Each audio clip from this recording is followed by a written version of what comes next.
Hello, and welcome back, my friends.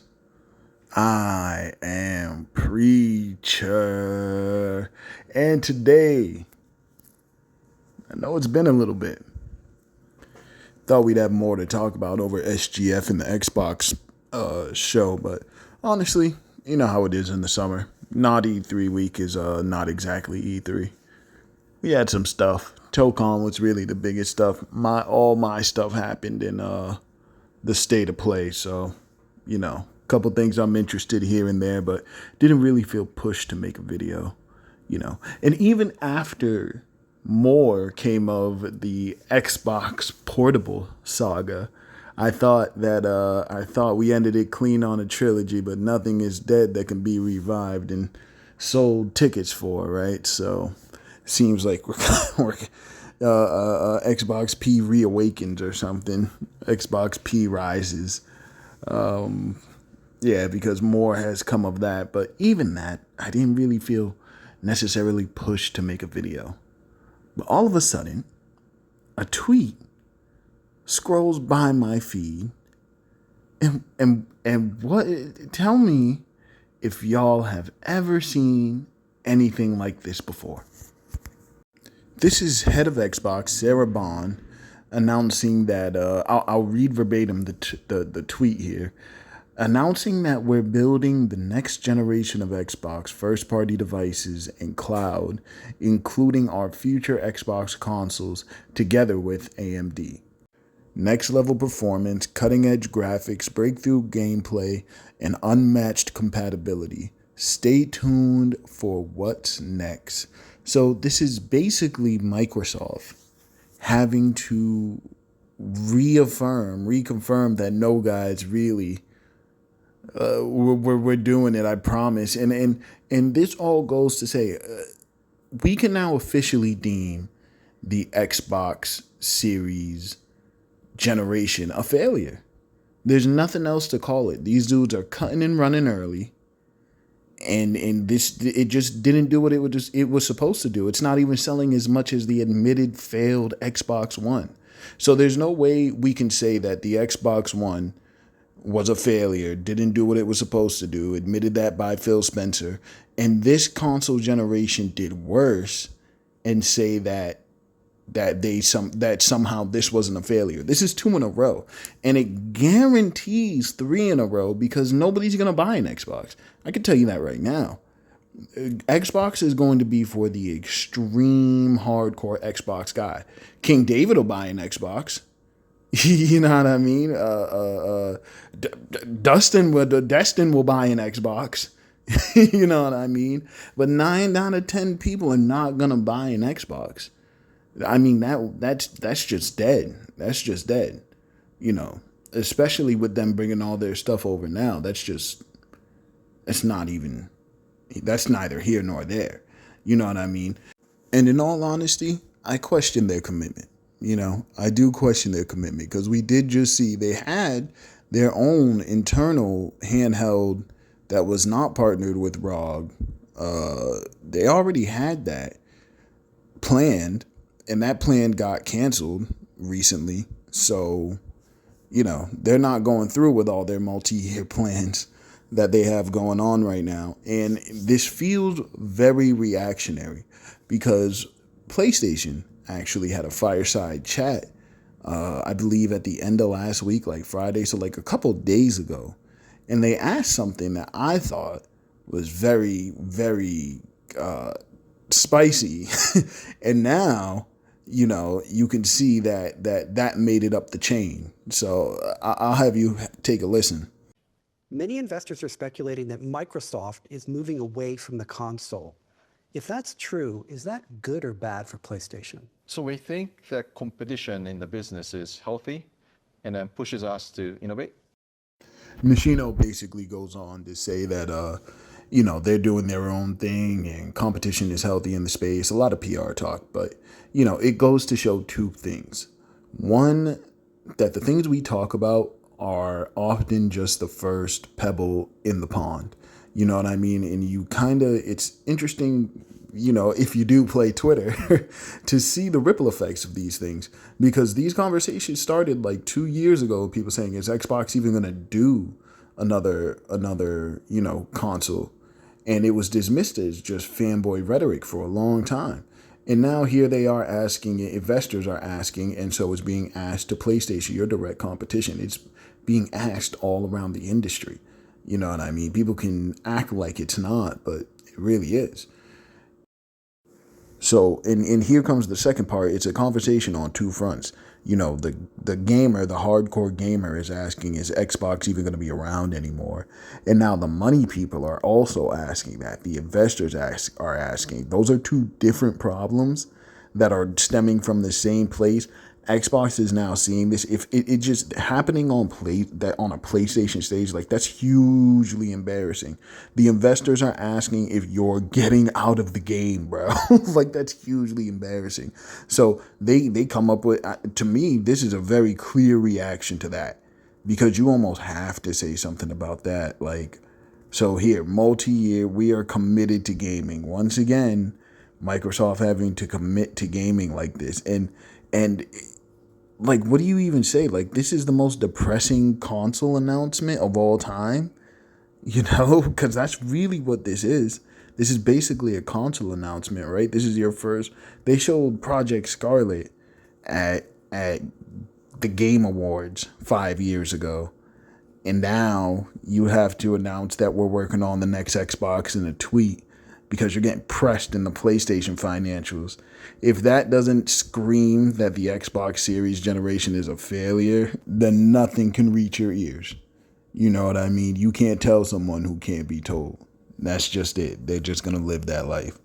And, you're going to see a lot of deflection on that point. If you make that point, you're going to see a lot of deflection.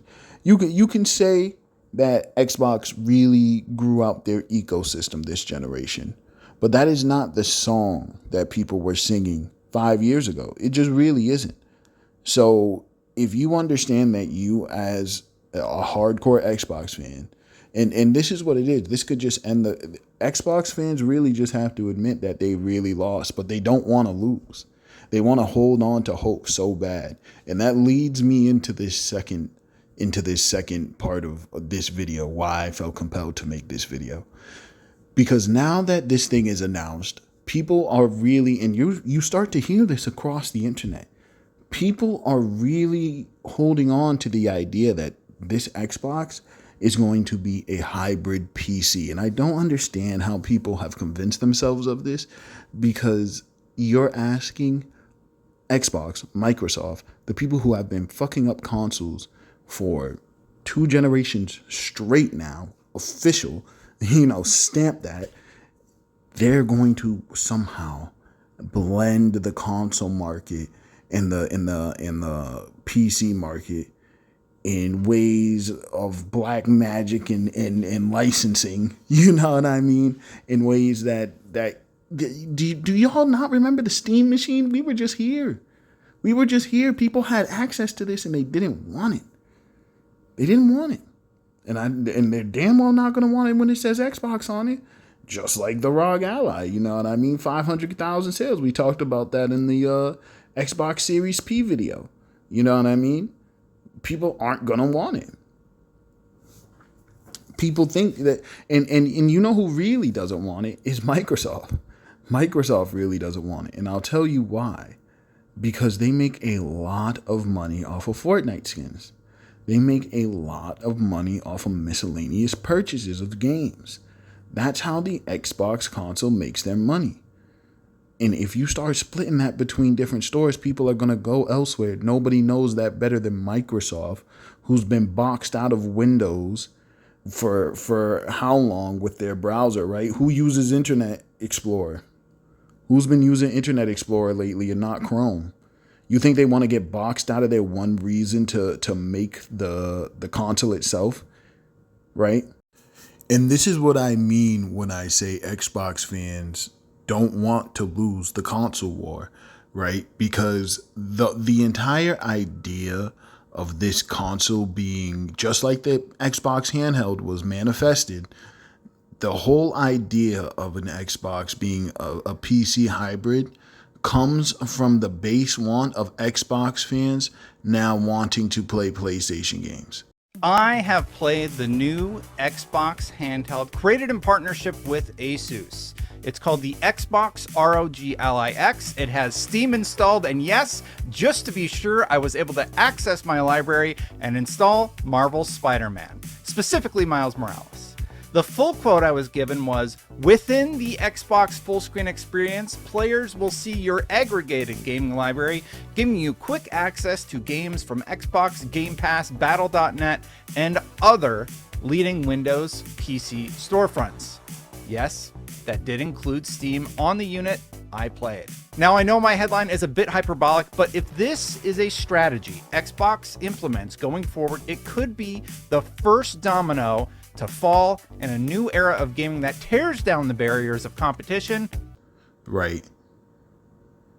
The whole point of this thing being a PC hybrid, the whole point of them giving up all this money, the whole point of them getting rid of all these guaranteed subscribers to play online is to sell consoles, right? It would all be to sell consoles, which they don't want to do anymore very clearly.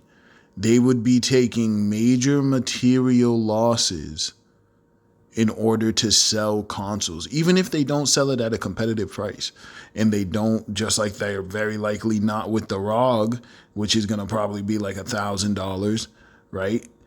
Even there, they're just taking losses in what I'm already saying. Like, you see how this isn't making sense? This isn't making sense. It only makes sense if you're an Xbox fan and you have been massively burned over this generation. And you really want to get back at PlayStation dudes who are about to be playing Gears of War. Gears of War on PlayStation before Final Fantasy VII on Xbox, by the way. Just got to throw that out there. So that's on one front, right? That's just one front. That's just one front. What about Xbox Live, right? You have to get rid of Xbox Live if you do this, right? If you were to truly blend PC, let's say the store thing, we're not even going to worry about that, right? Not even worried about it right now. What about you can't charge people for online when they're buying PC games? It doesn't make sense. So you're not. You have to get rid of that. That's a ton of Game Pass subscribers. That's a ton of Game Pass subscribers who just subscribe to play their Xbox online. They're not going to want to get rid of that. And it's a ton of money. It's just a ton of dollars. I think it's like something like $60 a year, right? From everybody who wants to play online. You think they're going to give that up in a world where we just found out people don't even buy like 2-3 games a year? Most people? No. I'm sorry. It just doesn't make sense. It doesn't make business sense. It doesn't pass the business acumen. I'm sorry. All of this, again, to sell consoles for a platform who is very clearly not pushing the console anymore, right? Again, this is all coming back to Xbox fanboys just wanting to hop back into that console race, But Microsoft is being very, very clear. It's just Xbox fanboys, they're using it as a defense, but they're like, yeah, it's an ecosystem, but they don't believe that in their heart, bro. Xbox fans, they want to wake up one day and be like, nah, everything's exclusive again. We're competing again, guys. Don't worry. It was all just to get over this hump, but that's not what it is, man. This is the future. Xbox is big done with the console. And I can definitely see them canceling whatever that multi-year plan was, paying AMD, whatever it was, to save face in this moment and end up pivoting over to an OEM, just like they are with the handheld. Why not? Especially if they have plans of going PC hybrid, then you already are giving up the right to your own storefront. So why not just partner with a OEM and save some hardware costs too? You see, these things don't work one without the other. They don't. This whole thing does not fully make sense because it's a fanboy creation. You know what I mean? It's not reflective of the reality that we'll shortly be in. It's just not going to happen. So, but I think we are going to hear about it for a long time. I certainly think we're going to keep hearing about it. I don't know when that's going to stop. But I mean, they could make this, right? They could make follow through, right? Like on the tweet they just made, that Xbox console announcement tweet, that Xbox console announcement tweet. They could follow through on that and end up making this thing. And if they do, it'll be their third console generation failure in a row. Because again, like I said, nobody's gonna buy it. It's gonna launch day one with no exclusives. Again, that's gonna be the second generation in a row where they're selling a box with no exclusives out the box. You know what I mean? They're selling hardware with no exclusives out the box. Crazy. Crazy, crazy, crazy. But, you know, they made it, so I had to address the Xbox next generation tweet. How far we have fallen, my friends. How far we have fallen. But that's going to be it for me, boys. My name is Preacher, and I do so hope to see you back here on the pews.